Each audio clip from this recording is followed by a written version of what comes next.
تا حالا شده به ویدیوهای حرفه‌ای نگاه کنین و با خودتون بگین چطوری این افکت‌های جذاب رو میسازن؟ خب امروز قراره راز یکی از این ابزارها رو با هم کشف کنیم. یه بسته کاملا رایگان. بیایید ببینیم چطور میتونیم فقط با چند تا کلیک ساده ویدیوهای خودمون رو یه لول ببریم بالاتر. به عنوان یه تدوینگر، یکی از بزرگترین چالش‌های ما همیشه اینه که چطور از یک کات خشک و ساده فرار کنیم و به یک گذار نرم و چشم نواز برسیم. میدونین یه ترنزیشن خوب فقط دوتا کلیپ رو به هم وصل نمی‌کنه، بلکه کمک می‌کنه داستان شما خیلی جذاب‌تر روایت بشه.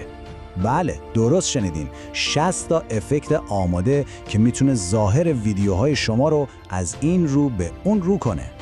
این بسته به طور خاص برای کاربرای پریمیر پرو طراحی شده تا بدون هیچ هزینه‌ای به ویدیوهاشون یه جلوه حرفه‌ای و شیک بدن. بهترین قسمتش چیه؟ این که استفاده ازش به طرز شگفت‌آوری ساده است.